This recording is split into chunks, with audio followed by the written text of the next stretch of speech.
We were doing at the time, we would do what we call park bench research. So you just go out and sit next to people, and these were elderly consumers, and you'd be amazed at how easy it is to get people to talk about adult diapers. So I sat down next to one guy and I said, hey, I'd love to get your idea about something. And I showed him the storyboards, and he kind of looks at me like I'm a crazy man. And he says, let me tell you something. I parachuted into France 5 days before D-Day, and my job was to take out enemy guns. I parachuted in with 40 men, 3 of us came out. If you think wearing an adult diaper is hard, you haven't had enough life experience. That's nothing to me. Welcome to How I Made It in Marketing from Marketing Sherpa. We scour pitches from hundreds of creative leaders and uncover specific examples. Not just trending ideas or buzzword-laden schmaltz. Real-world examples to help you transform yourself as a marketer. Now, here's your host, the Senior Director of Content and Marketing at Marketing Sherpa, Daniel Burstein, to tell you about today's guest. What does it mean to be a professional creative?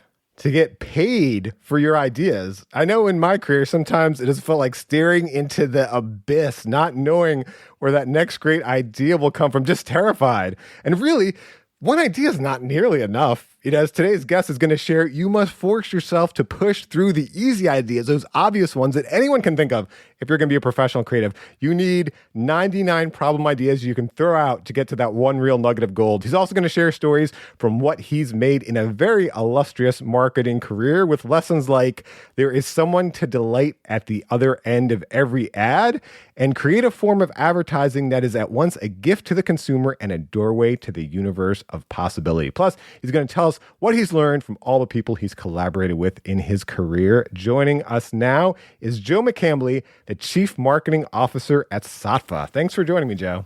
Thanks, Dan. It's great to be here. I really appreciate it. So I'm going to look very long LinkedIn, just going to cherry pick a bit from your long career. All right. Man after my own heart, you started out in advertising as a copywriter, as I did as well. Yep. Chief Creative Officer at Digitas, SVP and GM at Studio AOL, which was America Online's in-house creative organization. And along the way, there's a long list of firsts on the internet. You helped create the first internet ad for AT&T back in 1994, helped transform Coca-Cola's website into a content experience worthy of any media company, worked on the first iPad app for E-Trade, and you helped create the first magazine tablet app for Sports Illustrated, first site for the Huffington Post. You helped move AOL from disk to HTML, the first e-commerce platforms for Intel and SAP, and the first ebook app for Barnes & Noble. Whew. And that's just a short look at what you've done in your career. I just want to give people a background to understand who I'm talking to right now. But let's talk about what you're doing right now. What is it like being the Chief Marketing Officer at Saatva? One thing I should say, one caveat for your audience, is most days I can't find my pants. So not so impressive. Saatva was the first direct-to-consumer mattress brand online. And we opened in 2009 and have grown steadily. So what's your day-to-day role like as the CMO there? If you don't mind, I'll give you a little bit of background for why my day is the way it is. So I try to wake up early, and I'll spend about 2 hours of every day just reading. So Saatva, like I said, has grew pretty steadily until about 2017. And in 2017, between 2015 and 2017, about 200 other brands went online and sold mattresses direct to consumers. Brands like Casper, Purple, Lisa, Nectar, you've heard of them. So for the formative years of the company, while we were growing, we were really the only game in town when it came to, say, Google search. If you did a search for best mattress in New York City on Google, we were the ones advertising on Google. We took it to your site and we sold to you. And really other mattress brands weren't selling online, and the ones that were selling offline weren't that interested in Google. So we were the only game in town. Costs were low. Revenues were great. They were growing all the time because there was this secular trend of consumers moving their purchasing behavior online, and we were there to accept their business. Then you have 200 competitors, and all of those 200 competitors are showing up at the auction every day for Google. They're all bidding on the exact same keywords. And while most of those brands made a very different product, they make what we would refer to as a bed in a box. It's a memory foam mattress that gets compressed and folded and put into a box, and then they ship it to you by UPS or FedEx. It's a very different product from ours, but we're all competing for the same keywords on Google. So the cost of marketing skyrocketed between 2014-15 and 2017 and 2018, such that we were at risk of losing money in 2018. So we knew that we had to wean ourselves from an overdependence on Google search, and that we had to do other forms of advertising. There were some things that we did in lower funnel, like affiliate marketing. We stood up a blog that was mostly targeted toward an in-market audience with helpful advice, and the blog's been hugely successful for us. But really what we needed to do was move up the funnel and figure out how do we build brand awareness and how do we grow market share. And it sounds simple, I think, to say it, but when you're working at a company that has only done performance marketing for 10 years, and when everybody's mindset is geared toward instant gratification, it takes a while to change those hearts and minds. And I was not very successful at it, I think, when I first joined Sattva, because like you, I'm a copywriter, come from a creative agency. I like innovation, I like ideas, and I thought that was enough, that all you have to do is tell people the way and they would follow you. And at Sattva, it was very different, where people would say, yeah, that's not really how we have ever done it, and that's not the way we're going to do it. And so what I started to do in late 2018, 2019 is try to learn from others that have followed this path. There's a lot of brands that have gone direct to consumer and then found that they tapped out in performance marketing and had to move up the funnel. And so I spend every morning trying to understand not just how have other brands done it, what channels do they choose, how do they measure the effectiveness of what they've done, but also trying to call people, speak to them and say, all right, I know that you did this, but how did you convince people to go on this journey with you? Because I'm struggling with that. And being willing to admit that what you know may not be what other people want to hear, and it may not even be the right way, was important to me. So I feel like I've probably have learned more in the past 2 years about marketing than I had learned in the previous 100 years or whatever it is that I've been in marketing. So it's the beginning of my day is just a commitment to trying to learn from others, either by reading what they've written. And I don't mean blog posts on LinkedIn. I mean kind of what you're involved with at Mech Labs, like research, university-based research that is professionally organized, professionally executed, professionally reported, and because of that, it has truth behind it.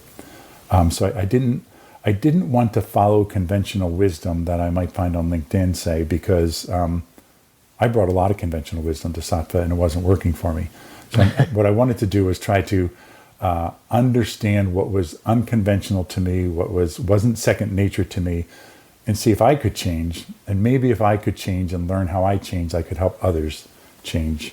So it took me a long time to describe the first 2 hours of every morning, but that's what I do. And then the next couple of hours of the day is that we create dashboards, of course, that report on sales by product, sales by geography, sales by day part. We started opening some showrooms, so sales in the showroom versus sales on the website.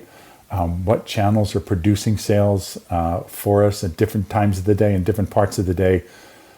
We've got a lot of tests that we're running, so the next 2 hours of the day is usually checking in on the dashboard, seeing what the results are, looking at the results that are coming in, and then trying to form hypotheses and action plans based on that.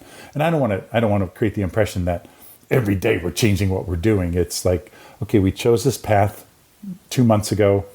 Does the data still support that we're on the right path?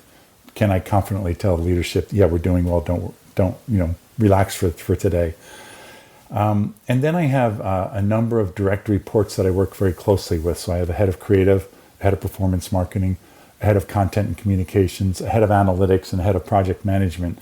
And I spend a lot of time each day working with all of them one-on-one because we have so much going on in the organization. Hope that helps. Love that. I love that you spend just the beginning of the day learning. I mean, what a great way to start a day. Something that I've done now, especially since that I'm working from home, is like I get up at 6 and just at first, before even that laptop opens, one thing I do is I whip out the newspaper. I get a print newspaper. I sit down. I read like the Wall Street Journal, because I'd say the toughest challenge in my job, and it kind of sounds a little similar to what you're facing, is to come up with those new ideas or those new ways of doing things. And sometimes that isn't just going and doing what everyone else has done. Sometimes, again, I read something very different in a very different industry in the Wall Street Journal, and it gives me an idea of how I can apply it to this. Because as I said in the beginning, we're idea people. That's the biggest challenge, right? But let's talk about, you mentioned your previous 100 years. So let's get into your previous 100 years and start fairly early. You mentioned one of the most important lessons you learned as a creative person came as a result of something you did not make. And this is where it gets into a challenge of coming up with all those ideas. So tell us about that. Well, let's see. I'm trying to think of this specific story because I know that I told you so many times. Oh, sure. You mentioned that your first creative director had a rule that you had to have 99 ideas you threw out for every idea that actually ran, that actually saw the light of day. Yeah. Do you mind if I mention his name? Go for it. Please do. My first creative director in advertising was a guy named Dave Greeley. To this day, may be the smartest human being I've ever met. But also a very, very, besides being smart, rationally and analytically and well-read, he was just very, very conceptual and creative. And his rule was, like I said, you don't bring me an idea unless you can reassure me that you've had 100 ideas and you're bringing me the best ideas, the one or the two or the three best ideas. And he would literally come to your office and, if you're, as a writer, I'd be working with an art director, and he would be looking for the rough sketches that you have on your walls. And he wanted to see that, do you actually have 100 ideas that you've put up on the walls in this conference room or in this office? And can you reassure me that the three that you've brought me are the best that you can do? And so, for every ad that I've ever created, there's been at least 99 that haven't run. And I know I told you this story too, although Dave was my first creative director, the chief creative officer at the agency that we were at was a guy named Harvey Gabor. And he was the art director on the famous Coke campaign. Now, I'd like to teach the world to sing. So he's kind of this iconic figure in advertising. And the first time that I ever presented an idea to him, an idea that had been vetted through Dave Greeley as one of the top 100 that I had generated, I showed it to him, and he took out a cigarette lighter and he lit it on fire. And he said, "If you ever bring me a piece of shit like this again, I'll fire you."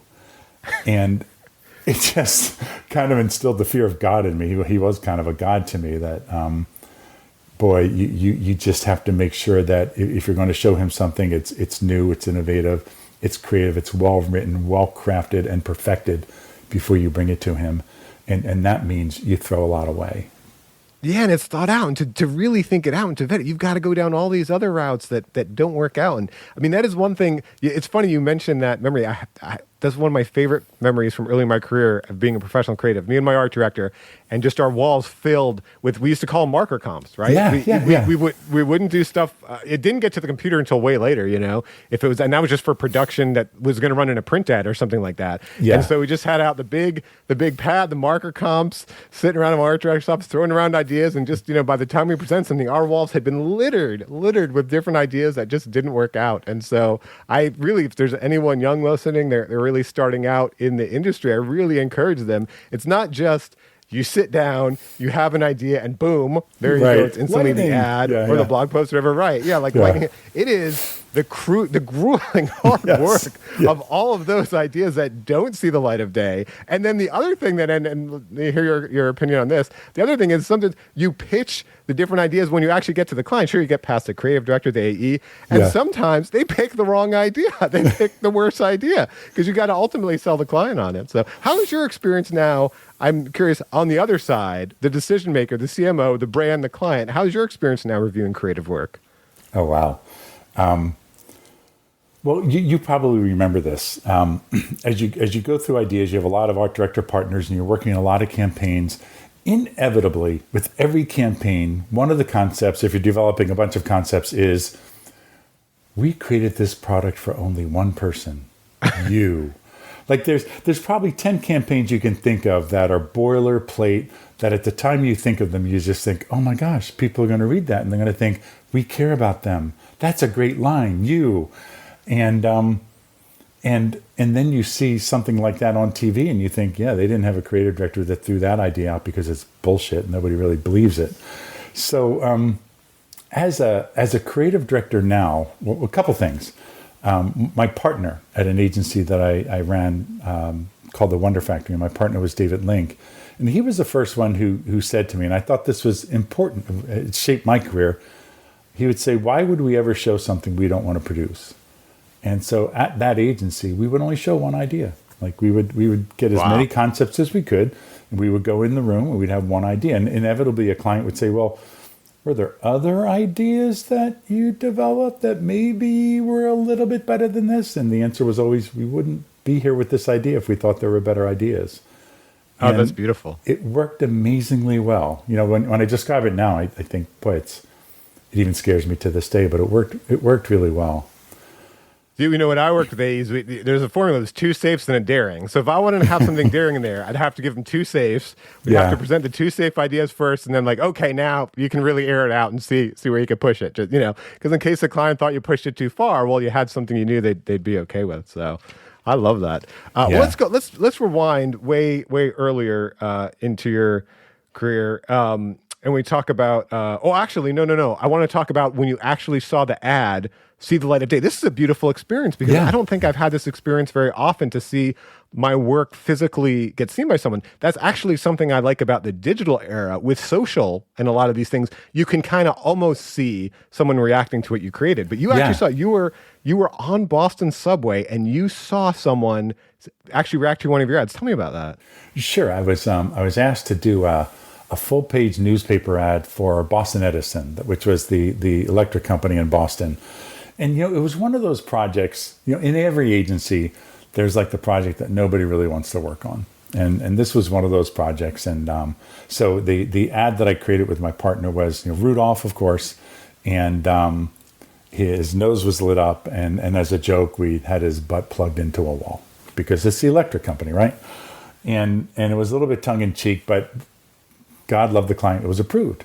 And it ran as a full-page ad in the Boston Globe. And I used to take the Green Line from Newton into Boston. And I was sitting on the Green Line one day, and there was a woman, very well-dressed woman, sitting across from me reading the newspaper. And she had her little girl sitting next to her daughter with the backpack on, you know, with a cartoon character on the backpack.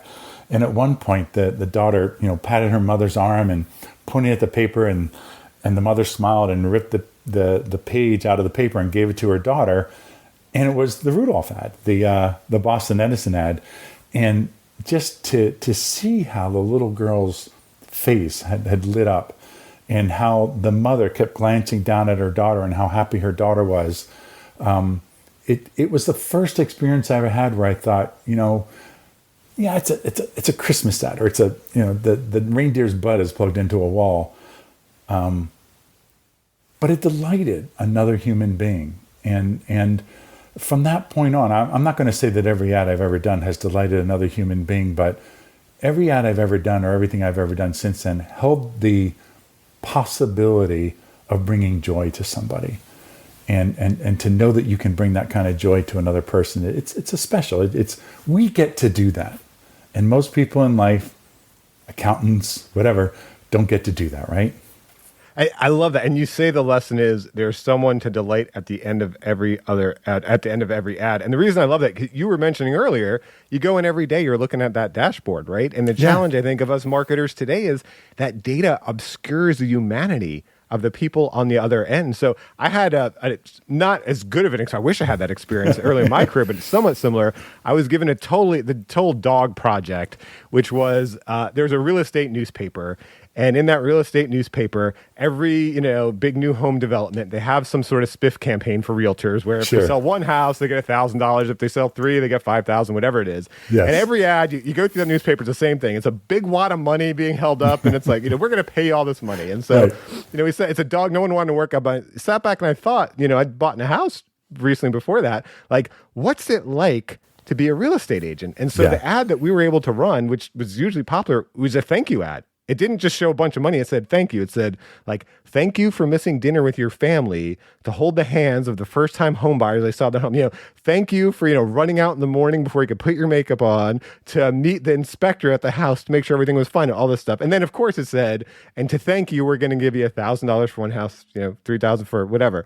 But again, I think, kind of to what your point is, instead of looking at the realtors as just, oh, there's commission, there's money, boom, boom, boom. Let's look at them as people. Let's look at them as human beings. Yeah. Right. Yeah. And on the flip side, when you think of like the clients that people don't want to work for sometimes, I had a chance, two clients early on in my career. One was named Symbolics. They invented the Unix operating system, or the Unix language. And I was asked to write an 800-word, 2-page spread for the newspaper about Unix. And you can imagine, if you're working in a creative agency, everybody ran for the exits when that assignment came up. But I remember doing the research and writing about Unix and what it was going to be doing. And, even before there was an internet, thinking, guys, this is big. This stupid company is doing something that is going to change everything as we know it. And that's what kind of led me to choose to go into digital marketing maybe 10 years later. Like, that's where it's going to happen. Another client was named Data Translation. They created the first video editing software for the Mac. And again, nobody wanted to work on that because the client didn't pay a lot of money. But they changed the world. They changed the world of advertising. And it was so phenomenal to be able to sit in a room with the CEO that had founded that company, that took that kind of risk and put everything on the line to do what nobody else had done. What a great example for a copywriter. Yeah, there's a magazine called The Week that has a great column I love. It's called Boring But Important. Yes. And I love that. It's so true. It's so true. That's me, Dan. That's me. Boring but important. Yeah. Well, let's jump into how you got into the digital era. So tell us the story behind the first internet ad, one of the very first internet ads. And you said the lesson behind it is create a form of advertising that is at once a gift to the customer and a doorway to a universe of possibility. How did you open up that possibility of internet advertising? Well, the genesis of all this was when Wired magazine launched one of the first digital magazines, Hot Wired magazine, and they knew that there was going to be a problem down the road of monetization for publishers, so they were trying to solve that problem for themselves early on. And there were people. I don't know if you've heard of Kevin Kelly, who was the founder of Wired magazine, and I don't want to go through too much of a who's who, but that magazine and the first ads that ever appeared on in that publication, there were literally 1,000 people that were all working on this process. So I happened to be the copywriter who wrote the line for the banner of the first ad that got served by the Hot Wired server, and I think we make too much of that when there were so many other people involved in it. But be that as it may, when we would sit around and conceptualize what we wanted to do with this first ad, we would talk about how finally we were going to create a doorway into infinite possibilities, that if somebody were to click on this ad, they could go to an infinite number of other pages and do an infinite number of things. Now, yeah, we were all using 1200 baud modems at the time. Graphics were horrible. Browsers were not very sophisticated, but I remember even talking. We were complaining at the time about how limited it was on the internet to create good advertising, and somebody reminded me that, well, Shakespeare wrote all of his sonnets in iambic pentameter, and by putting that fence around his creative, he created the best poetry in the world. So don't look at these as limitations and obstacles. Look at them as opportunities. And we really did try to look at it that way. So the first ad was, at the time, AT&T had a television campaign that was running, and it was about how the internet was going to change the world. And they would ask questions like, have you ever driven through a toll booth without stopping to pay a toll? Have you ever put your daughter to bed from 12,000 miles away? Have you ever conducted a meeting from the beach? And at the end of each ad, they would say, you will. Like, this is the promise of the internet. And so the banner and the ad was, just because nobody had ever clicked on an ad in the history of mankind on the internet, It just said, have you ever clicked your mouse right here? Stupid line. I'm embarrassed by the line. But then if you clicked on it, because that ad was part of a sponsorship of the arts section of Hotwired magazine, it took you to a variety of online museums. So remember, you could go to the Louvre, you could go to the Andy Warhol Museum, you could go to the Library of Congress in there. So remember at the time there were no search engines. There was no Yahoo, there was no Google. The most popular sites on the web were like, here's 10 new websites you should know about. So it was a time on the internet when people were really hungry for, they knew that there was great possibility on the internet, but nobody knew what was there. And so an ad that could open a door to them and say, look, you can go to any museum on the planet. And yeah, it's a little bit rudimentary now, but imagine what this is going to become. It was all, part of that You Will campaign. This will be important. And so as we were talking about the concepts for this advertising, it was really about, this is not just shouting at people and trying to break through the clutter. This is this is a way that we could invite people into this experience. And because we can make such an amazing experience for them this time, they're going to pay attention to us next time. So in our world, even today, when a TV ad comes on, we all go to the bathroom because we know what? TV ads stink. Most of them do. So we thought that this was a chance to really re-educate people about what advertising could be online and how amazing and wonderful it could be. And I really do believe that in 94, 95, 96, there were so few people doing creative on the web at the time. But anybody who was doing creative on the web was very idealistic. It was a force for good. It was a good for mankind. It was good for people. It was good for everything. And everybody had this kind of universal commitment to doing good through advertising. And it's changed since then, of course. We've all been taught not to pay. The worst thing you can do is click on a banner today, because you will never get the same kind of reward today as we all thought you would be getting today had we stayed on that path. But at the time, I don't know, such an optimistic time to be involved with advertising and the possibilities that it offered. Well, you're very humble. I think that's a great line. It's one of those lines right here where I'm like, that is, because I was trying to think when we were first talking about, the first internet, I'm trying to think, well, what would I write? And then when you said it, I was like, it's obvious. That's it. Of course, that's got to be the first internet ad. That's great. Well, let me ask you, obviously now that the big change that I've seen in my career going from, let's say, I started in print newspaper ads and then getting into digital, is KPIs and measurement, like how drastically that changed. When we would test back in newspaper ads, it was 2 different phone numbers, right? And that's how you'd be testing and seeing when something pulled. Yeah. So was there any discussion around the KPIs or the analytics or anything behind it? Yeah, actually, of course, we were already at the time talking about clicks. Like, will people click on this? And so that headline, we just thought people would click on that. And just anecdotally. Early clickbait. Early clickbait, yeah. But we didn't say click here on the banner. And about a month later, we took that exact same banner and added the words click here.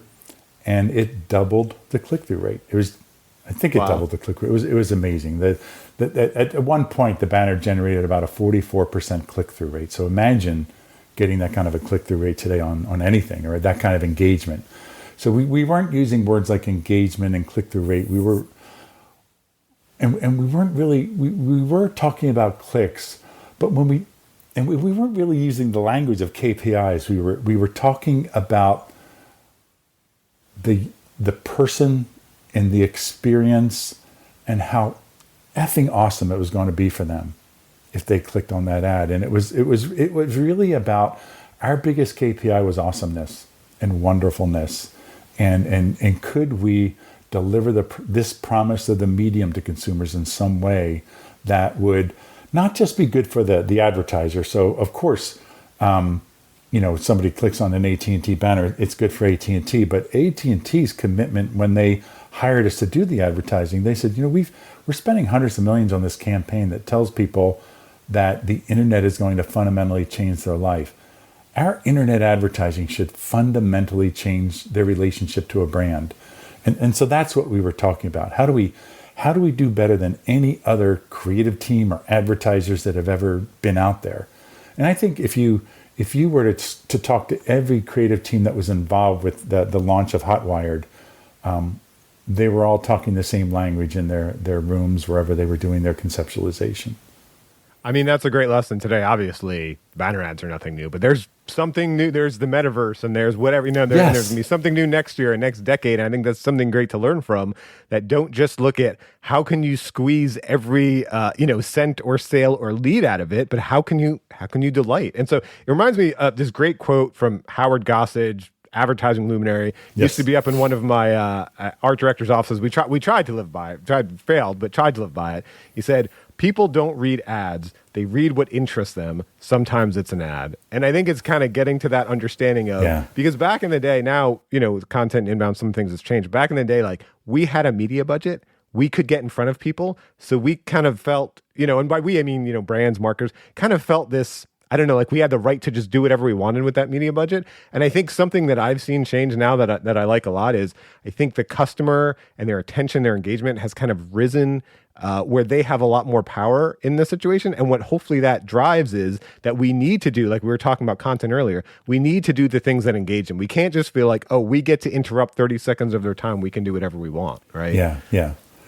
It's so interesting to me because getting to that, people will read what's interesting to them. So one of the things that we did in 2017 and 2018 was we hired a real editorial team from a real magazine, from Time Inc., and we asked them to create authentic content with editorial integrity that was meant to guide consumers so that they could choose the best mattress for them. Whether it's ours or not, don't mention Sattva so much as how do you find the right mattress, like if you have back pain. And we have one blog post, for instance, it's so interesting to people that in just 2 years, it cost us about $400 to create it. It's generated over $900,000 in revenue. And what I mean is people read the ad, not the ad, the blog post. They click from the blog post to the product mentioned in the blog post, and they buy it. Over 900,000 in 2 years. We have 10 different blog posts that have generated over $250,000 that way. And it's all because we, when we hired this editorial team, we said, look, you're the experts when it comes to writing, to being a media company and writing things that are interesting to consumers. This is not about advertising. It's not even about commerce. It's about being interesting. If you can just be interesting, we're going to trust that it will work. And it has, it really has. What's the topic of that blog post, out of curiosity? I can't say. Okay. Well, here, let's. Yeah, I'd rather, if you don't mind, I'd rather not. So. Sure. You'll leave us. People got to search us up on the website, find out for themselves. Exactly. But actually, let's talk about some of the stories of the people you've collaborated with. And one of your first stories, wasn't called content marketing. I don't even think we used the words back then. Yeah. But it very much reminded me of content marketing. You said, if you always keep your promises, you will be the kind of person people want to do business with. And you learned that from Jack Shelton, the founder of the Continental Can Company. So you want to tell us how did you learn this from Jack? I will, yeah. And Jack, he wasn't the founder of Continental Can. He was he became a customer. But when where this is related to advertising, kind of, is that I studied advertising undergrad, and when I graduated from school, I called a creative director at Footcone Building in San Francisco and asked him if he would interview me, and said yes. And I went over and saw him, and he said, "Okay, where's your book?" And I said, "What?"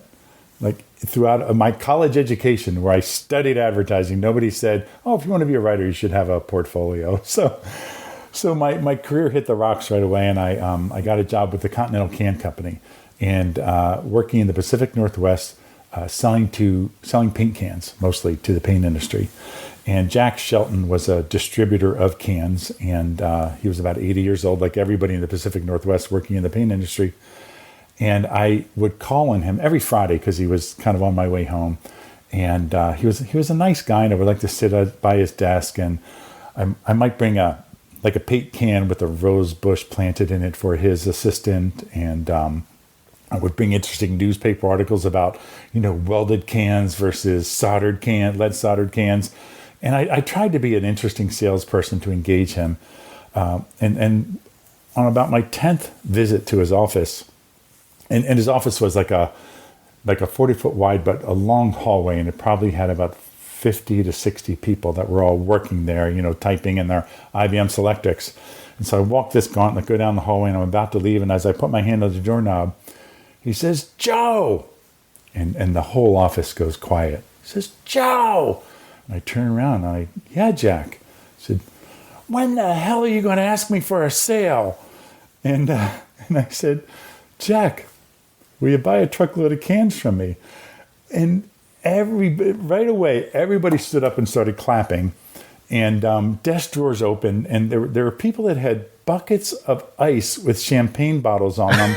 And they had been waiting every Friday night for when will this stupid kid actually ask for an order?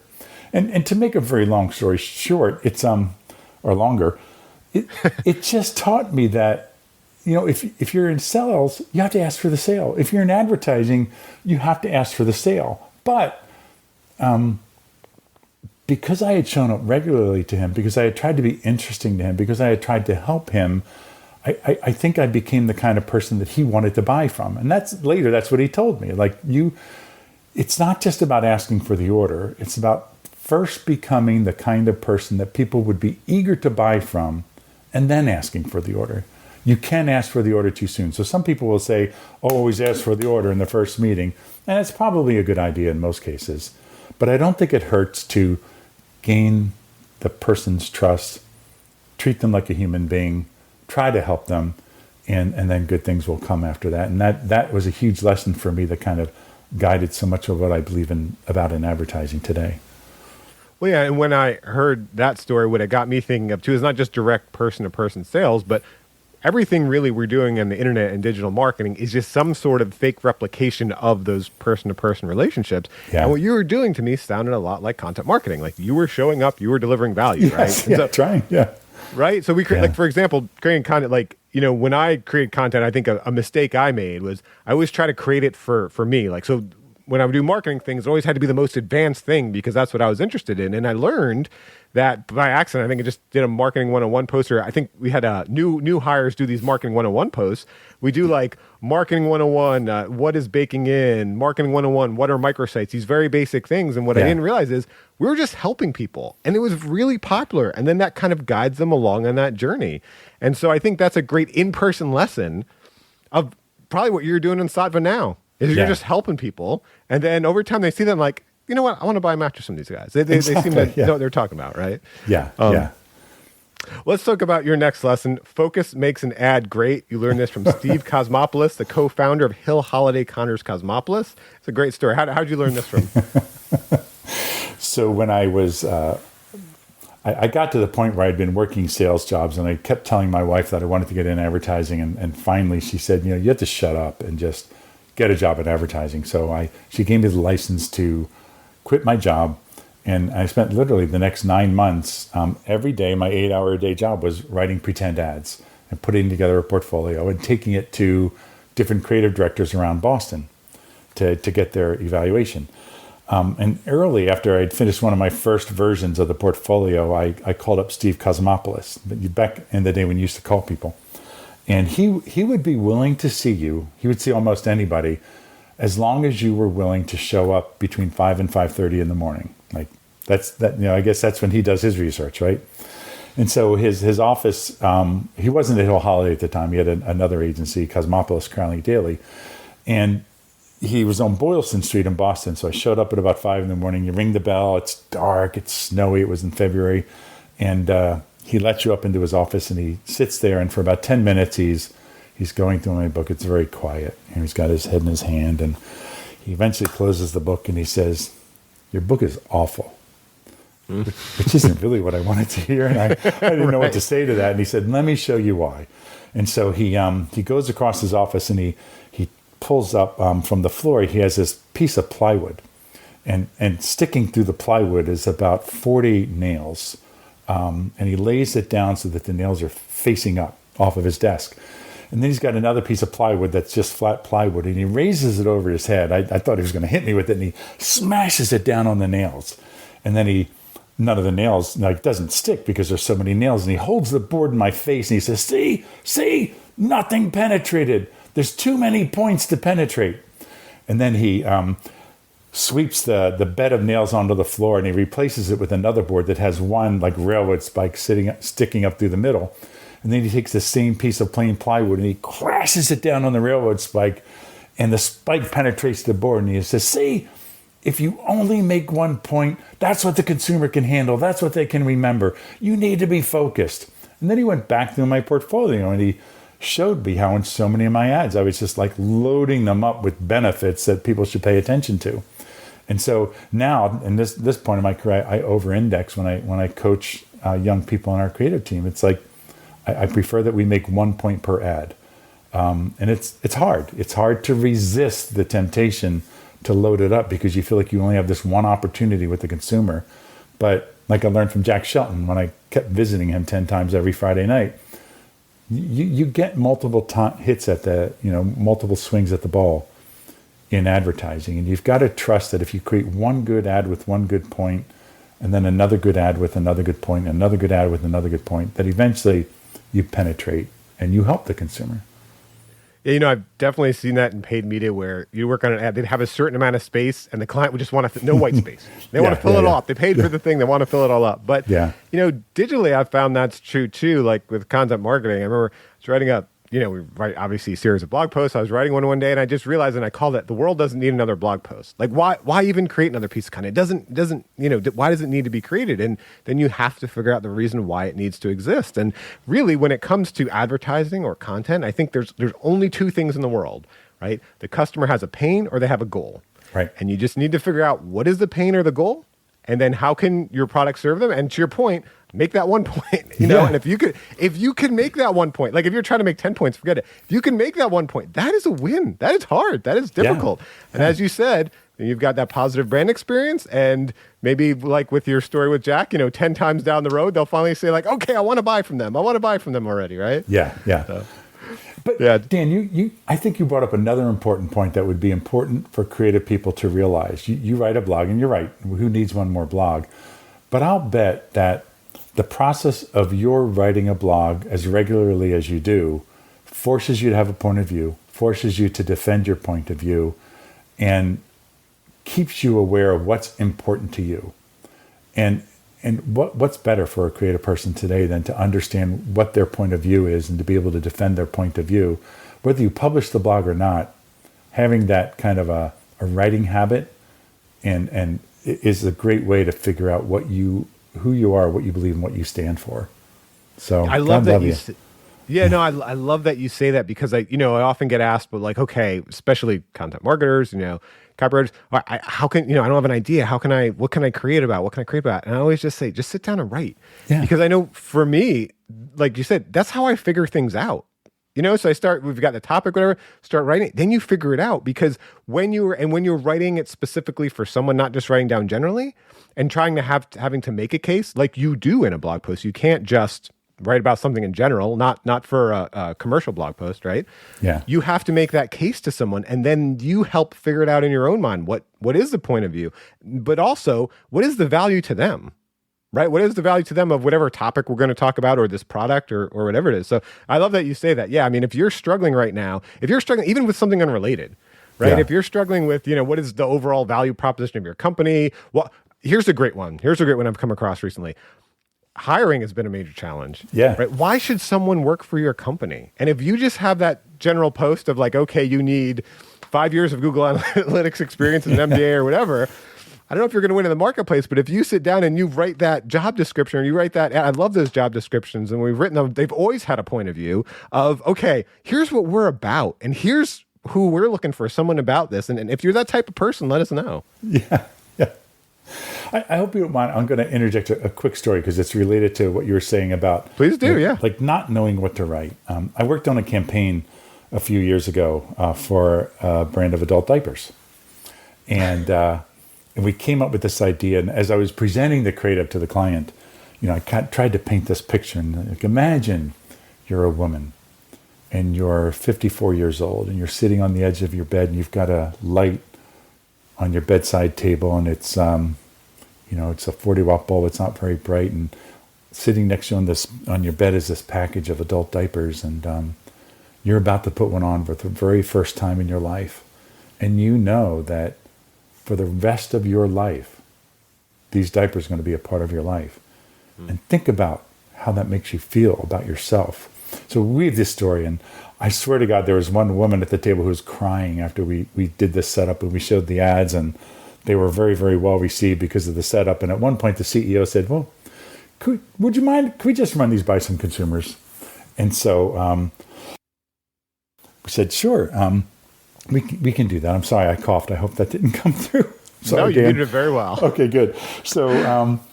So we were doing at the time, we would do what we call park bench research. So you just go out and sit next to people, and these were elderly consumers, and you'd be amazed at how easy it is to get people to talk about adult diapers. So I sat down next to one guy and I said, hey, I'd love to get your idea about something. And I showed him the storyboards, and he kind of looks at me like I'm a crazy man. And he says, let me tell you something. I parachuted into France 5 days before D-Day, and my job was to take out enemy guns. Wow. I parachuted in with 40 men. 3 of us came out. Oof. If you think wearing an adult diaper is hard, you haven't had enough life experience. That's nothing to me. And others on the creative team did the same kind of research where older adults were telling them, this is nothing. Let me tell you about my life, Sonny. And if you're ever at a loss of what to write about or what to talk about or what to say in your ads, you have to do what too few of us do in advertising, is go out and sit down with your constituency and actually have a conversation with them and shut your mouth and listen. They'll tell you everything you need to know, you know? That's great. That is a really good point. So, that often in the digital age, I try to fake it, look at customer reviews. And customer reviews are a great thing to actually see people talking their own words, whether it's a Yelp or if it's a B2B at some industry site. But there's nothing beats actually talking to potential customers, right? Especially when the challenge like that is when they're so different from you. Yeah. Right? Yeah.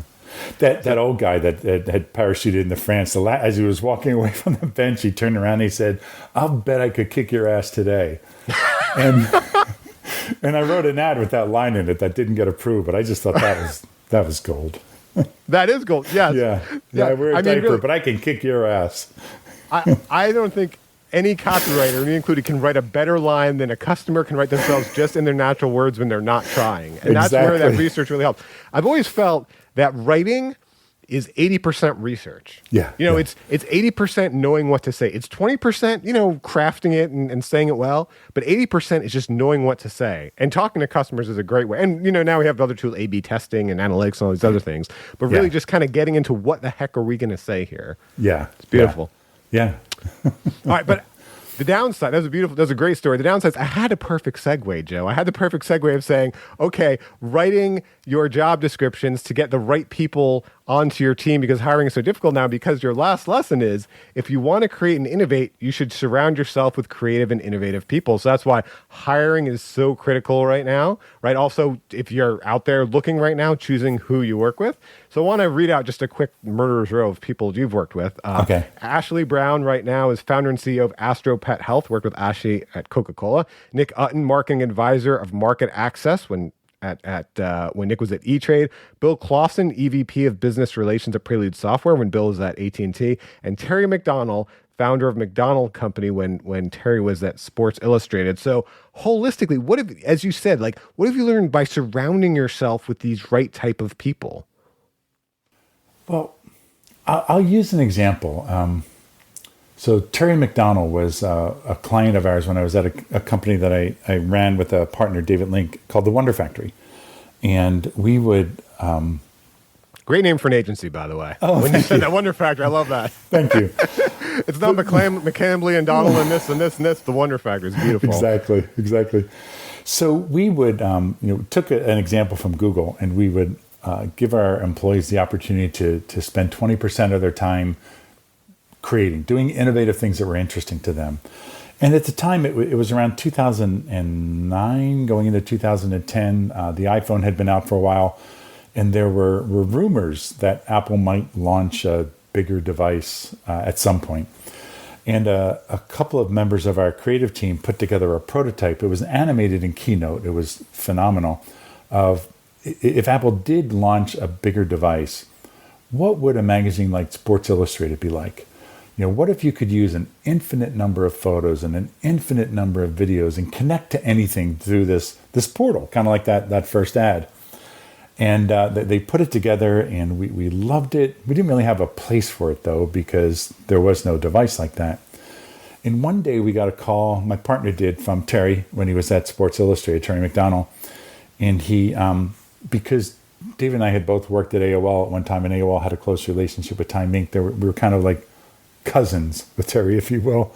So he called and said, I have a problem that I want to talk to you guys about. You may be able to help me. So he came in and we brought in lunch to a conference room, and he said, there's rumors going around now that Apple may be launching a new device, a bigger device than the iPhone. And we think this could be an opportunity for Sports Illustrated. And I've been told by the board to come up with an idea for, if this device launches, what Sports Illustrated would be like. Would you be interested in working on concepts for that? And, this never happens in advertising, where Dave and I looked at each other and we just thought, oh my God, this is like, there's a God. So we brought the prototype up on a screen. We showed him the prototype of what we felt Sports Illustrated could be that our creative team had put together. And he said, we're going to do this. And not only is, when you think about, Terry had worked at some pretty phenomenal magazines and was he's a huge figure in magazine publishing. He's an innovator. He's been a risk taker. He's brought about big changes in the publishing industry. And oftentimes, if you're a creative person or a creative agency, you need clients like that have the guts to instigate change. So eventually, Apple did announced the iPad was coming out, and the Sports Illustrated did launch on the iPad, and it was a phenomenal success for them. But others, like you mentioned Nick Utton. Nick was the CMO at MasterCard. I believe he was CMO at MasterCard when they came out with the Master the Possibility, or Priceless? The Priceless campaign. Sure. And then he was at E-Trade when they came up with the E-Trade Baby. And how many times in your life do you get to be in the same room with that kind of a person? You can't help but grow when you have somebody like that pushing you to be as good as you can possibly be. So, you often hear people at companies or agencies and they'll say, oh, my company's not innovative enough and they don't do this or they don't do that. And my suggestion is then get out.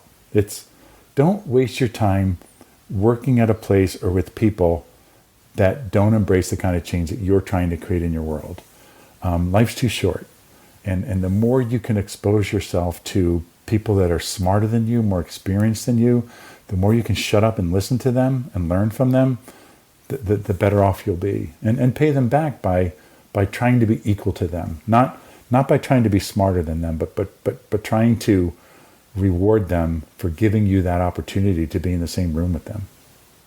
Well, let me tell you, Stu, so one thing I found in my career, I call this informed dissent, right? Is not just being around creative and innovative people who have all the brilliant ideas, or who you can, which is very true and very important. Yeah. But it's also being around those type of people who can tell you when it's a dumb idea. You know what I mean? Yeah. And so one of the hard things I've seen is you get this sort of like, I don't know, culture, this uncomfortableness of everyone's got these ideas. And there was this idea at some point in the world, and I know with brainstorming that there's no bad ideas. But the people that have been so valuable that I've, collaborated with have been like, no, that's a bad idea, and here's why. And they really get you thinking. So have you found that also in some of these collaborations?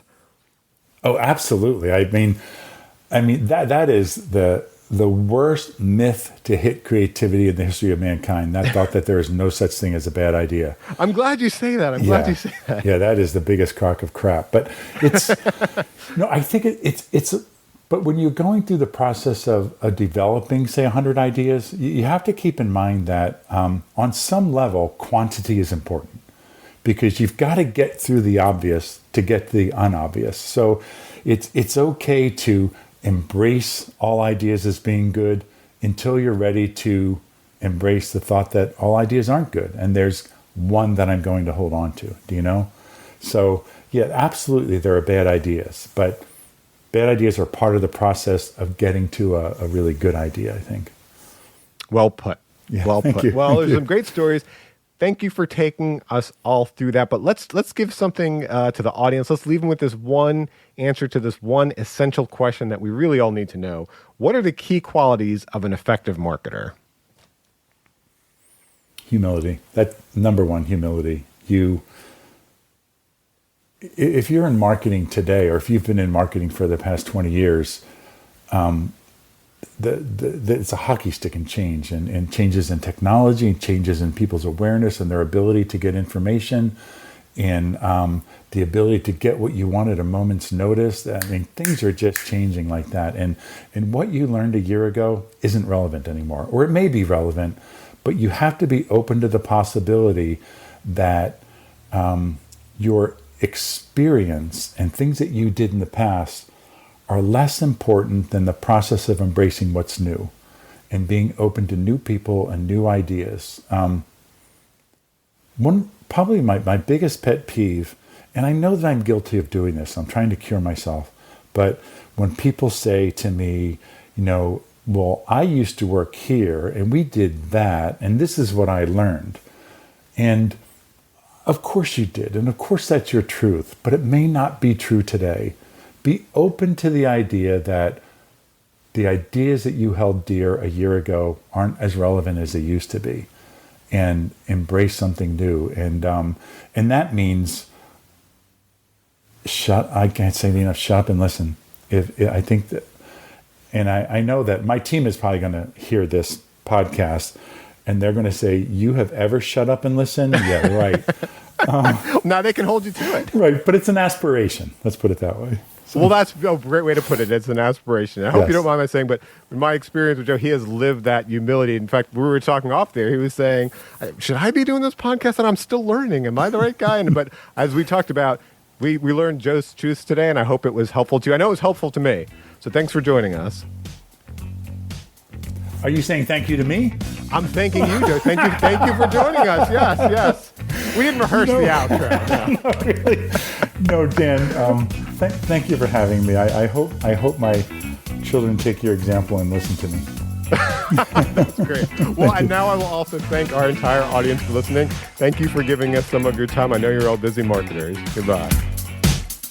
Thank you for joining us for How I Made It in Marketing with Daniel Burstein. Now that you've gotten inspiration for transforming yourself as a marketer, get some ideas for your next marketing campaign from Marketing Sherpa's extensive library of free case studies at marketingsherpa.com. That's marketingsherpa.com.